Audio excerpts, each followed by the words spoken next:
সময় এসেছে দেশের ফুটবল থেকে হাভিয়ার কাবরেরাকে বিদায় করার, এমনটাই মনে করছেন জাতীয় দলের সাবেক অধিনায়করা। আলফাজ মামুনুলদার হেড কোচ কাবরেরার কৌশলে হতাশ। তাদের দাবি, মাঠে কাবরেরার মুখস্থ ট্যাকটিক্সের কারণেই সিঙ্গাপুরের বিপক্ষে ম্যাচ হেরেছে বাংলাদেশ।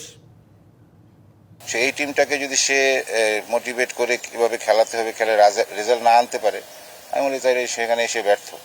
জাতীয় দলের সাবেক অধিনায়ক ও মোহামেডানকে পেশাদার লিগ শিরোপা জেতানো কোচ আলফাজ আহমেদ যা বলছেন তা যেন পুরো দেশের ফুটবল সমর্থকদের মনের কথা। একজন কোচের মুখস্থ বিদ্যার কারণে এশিয়ান কাপ বাছাইয়ে শঙ্কায় বাংলাদেশের ভাগ্য।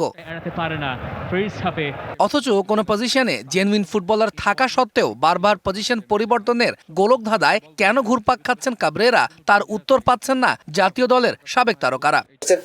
পলিসির কারণে প্লেয়াররা খেলতে পারে। একসময় কোচের একটা পলিসির মাধ্যমে হাফ টাইম খেলেছে, কোচের ডিসিশন কি ভুল ছিল না, বা আমাদেরকে কোচ পরিবর্তন করার দরকার আছে কি না, বা ফুটবল ফেডারেশন যারা আছে।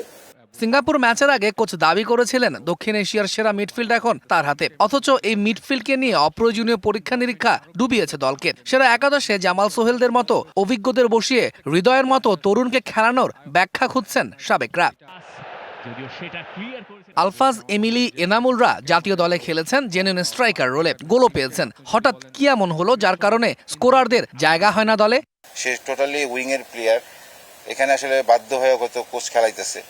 আমার মনে হয় যে কোচের এখনো সিদ্ধান্ত নিতে হবে যে আমরা ওই জায়গার একটা প্লেয়ার যারাই আছে তাদেরকে ট্রাই করা উচিত। মাঠের বাইরে কাবরেরার সিদ্ধান্ত কিংবা মাঠের ভেতরের ট্যাকটিক্স সব মিলিয়ে হতাশ সাবেক ফুটবলাররাও। বলছেন সময় এসেছে কোচ পরিবর্তনের। কোচের স্ট্র্যাটেজি ভুল ছিল। 3টা খেলোয়াড় চেঞ্জ করে আবার নতুন টিম করে খেলানো, এটা আসলে কোচ কিভাবে নিছে সেটা আমি জানি না। কোচের কাছ থেকে আমরা খুব একটা ভালো রেজাল্ট পাইনি। Result depend on coach. ভালো হলে কোচের সুনাম, খারাপ হলে কোচের বদনাম, এটা স্বাভাবিক। আমাদেরকে বুঝতে হবে তো যে আমরা যারা কোচকে রাখছি। এশিয়ান কাপের মূল পর্বে জায়গা করে নেয়ার পথটা কঠিন হলেও এখনো অসম্ভব নয়। প্রবাসী ফুটবলারদের সাথে দেশিদের মেলবন্ধনটা সঠিকভাবে করতে পারলে ধরা দেবে অধরা স্বপ্ন, এমনটাই মনে করছেন সাবেক ফুটবলাররা। তৌহিদুল ইসলাম, ডিবিসি নিউজ ডেস্ক।